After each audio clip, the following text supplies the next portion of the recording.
ওয়ালাইকুম সালাম। তাহলে সবাই পড়ার হয়ে বেলা বের করো। স্যার আপনার কাছে 3 মাস ধরে পড়তাছি, একদিনও তো পড়ার কথা কর না। আজকে এখনো পড়ার কথা, কোনো কারণ আছে না স্যার? আরে দূর বেটা, কোনো কারণ থাকা লাগে? এটা তো এমনিই বললাম, কারণ সামনে গার্জিয়ান তো, এটা শোনাও লাগবে না বেটা।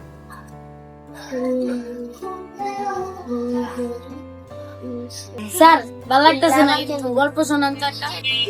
হ্যাঁ স্যার, আমারও পড়তে ভালো লাগতেছে না, গল্প শোনা। আমরা তো পড়ব না, প্রতিদিন গল্প করেন, আজকে গল্প করুন। স্যার আজকে কোনো গল্প হইব না, আজকে খালি পড়া হইব। ঠিক আছে, কিন্তু তোমাকে গল্প করতে বলছে কেউ? তুমি পড়া তোমার মতো বেয়াদব ছেলে। পড়া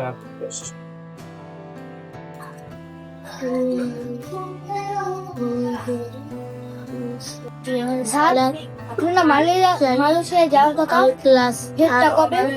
আমি তো মালয়েশিয়ায় ধরো আগামী মাসে গেতেছি। ভিসার পাসপোর্ট, ভিসা অলরেডি তো আমার পাসপোর্ট হয়ে গেছে, খালি ভিসাটা আসলেই ধরো আমি আগামী মাসে চলে যাবো। স্যার আপনারা যে গত সপ্তাহে ফুটবল খেলতে গেলেন, তখন কে জিতছিল, আপনারা নাকি ওই টিমরা? মিয়া এটা কোনো কথা বললা? আমরা জিতব না, জিতবো কেটা? আমরা এলো এক ক্লাবে থেকে, আর আমরা খেলার সময় মাঠে কি আমরা ফুটবল নিয়ে দৌড়াই? আমি মনে করি মিয়া যখন মাঠে ফুটবল নিয়ে দৌড়াই, তখন আমি মনে করি ওটা ফুটবল না, ওটা হলো টাকার বান্ডিল। উড়া দৌড়া দৌড়, উড়া দৌড়া দৌড়, আর গোলের বারে উড়া দৌড়া শুট নিয়া কোনো থামা থাকে না। আর আমরা জিতব না, জিতবো কে নিয়ে? তুমি এটা কোনো কথা দূর নিয়ে।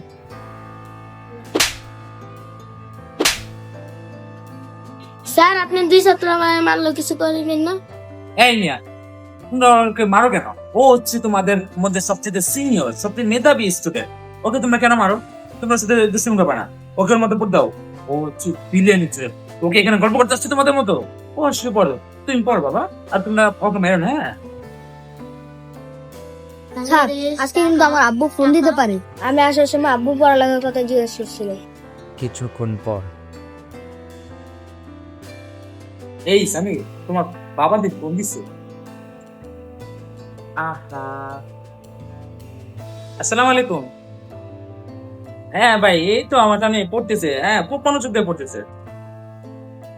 না না না না, খুব ভালো স্টুডেন্টরা, এরা তো আমার সামনে কখনো পড়ালেখা এখনো কাজ করে বলে।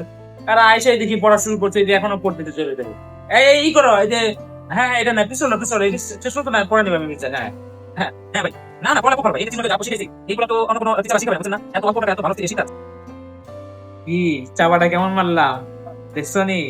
কি এক্সপিরিয়েন্স আমার এসবে, অভিজ্ঞতা বুঝছো না? আমি তোমাদের টিচার না, আমার তো এসব অভিজ্ঞতা থাকবেই। এই যে তোরা ঠিক মতন করস না, তোর মা বাবা জানলে কষ্ট পাইব না? তোরা যে এতদিন ধরে এই কাজগুলি করতেছস, তোরা কাজগুলো সম্পূর্ণ একদম করস না। স্যার আপনি এই বা কেমনে পারলেন টাকার লোভে আমাদের পড়ালেখাগুলো নষ্ট করতে? এটার জবাব দিয়ে আপনার বলতেই হবে। এই চল তোরা।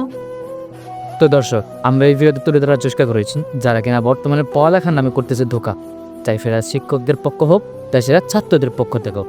আর এই ভিডিওতে আমরা তুলে ধরার চেষ্টা করেছি, আপনারা আপনাদের মতামত কমেন্ট জানান কার পক্ষ থেকে এই ধোকাগুলো সবচেয়ে বেশি হচ্ছে। যাই হোক, সবকিছু মিলিয়ে এই ভিডিও আপনার কাছে কেমন লাগলো অবশ্যই কিন্তু কমেন্ট করে জানাতে বলতেন না। সবাই ভালো থাকবেন, সুস্থ থাকবেন, আর চ্যানেলটি সাবস্ক্রাইব না করতে হবে অবশ্যই সাবস্ক্রাইব করুন। ধন্যবাদ।